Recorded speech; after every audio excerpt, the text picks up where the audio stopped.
Extremely sorry to disappoint. అంటే ఇప్పుడు ఉనికిపోతున్నాను మంచం కింద. అటు చూడు.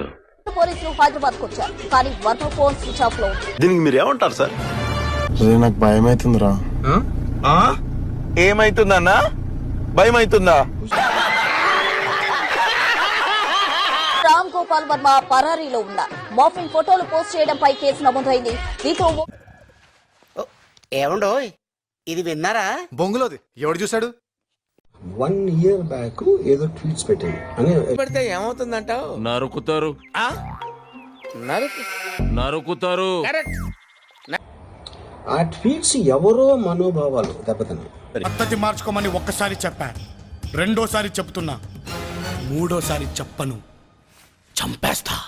4 డిఫరెంట్ ప్లేసెస్ లో 4 డిఫరెంట్ జ్యూరిస్డిక్షన్స్ లో 4కి ఒకే 3-4 రోజుల వ్యవధిలో వాళ్ళ మనోభావాలు దెబ్బతిన్నాయి. పరమ దుర్మార్గుడు సార్ వీడు. ఏ సైడ్ సార్ వీడిని? వేరే ప్రొడ్యూసర్ చేస్తాను, ఆ ప్రొడ్యూసర్ కి నష్టం వస్తుంది కాబట్టి నేను మళ్ళీ టైం అడిగాను. ఇదేంటి కేసు, ఇదేం అర్జెంట్ కేసు అంటే 1 year తర్వాత ట్వీట్ చూసిన అతనికి 1 week లో అన్ని అయిపోవాలనేది ఏమన్నా మీనింగ్ ఉంటుంది అసలు? సబ్జెక్టు లేదు, ఆబ్జెక్టు లేదు, అంత వాటిదే డబ్బా. బబ్రాజమానం భజగోవిందం.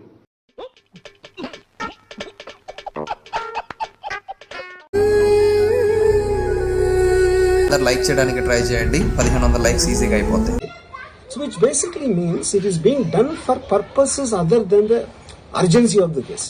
దొరగారేందో అంటుండ్రు. ఎర్రబుక్ చూసి ఎందుకు మీకు ఉచ్చబడుతుందో నాకైతే అర్థం అవట్లేదు.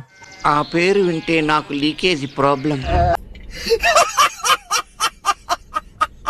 అంత టెన్షన్ పడుతున్నాను. ఈ ఊళ్ళో ఉన్నాడు రా, ఎవడాడు? బిల్డప్ బాబాయ్ అని. ఆడు వచ్చాడంటే పెద్ద తలనొప్పరా, వచ్చేసాడు రా. దురదృష్టం ఏమిటంటే ఇవాళ రాష్ట్రంలో నూతనంగా ఏర్పడినటువంటి ప్రభుత్వం ఆ మాట నువ్వు చెప్పకూడదు. ఎందుకు చెప్తున్నావు ఆ మాట? నువ్వు చెప్ప రాజ్యాంగేతర శక్తిగా ఏర్పడి రాజ్యాంగాన్ని పక్కకు పెట్టి, రూల్స్ పక్కకు పెట్టి, చట్టాలను పక్కకు పెట్టి పొద్దున్నే బేవర్స్ గాళ్ళు ఎక్కువైపోయారు. కక్ష సాధింపులుగా తయారవటం చాలా దురదృష్టకరమని మనవి చేస్తున్నా. నువ్వు అన్ని మూసు కూర్చోలేవా? నువ్వు ప్రశాంతంగా ఎలా కూడు తింటున్నావు?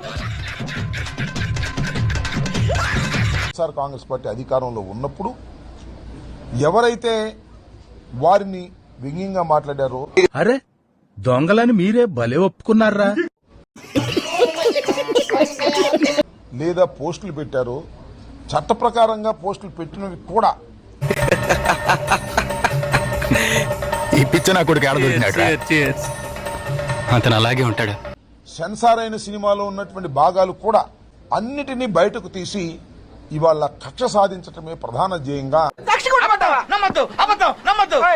ఇవాళ ఉన్న ప్రభుత్వం పనిచేయడం చాలా దురదృష్టకరమని మనవి చేస్తున్నాం. ఏంటంటున్నాడు? ఏం పీక్కుంటావో పీక్కో అన్నాడు.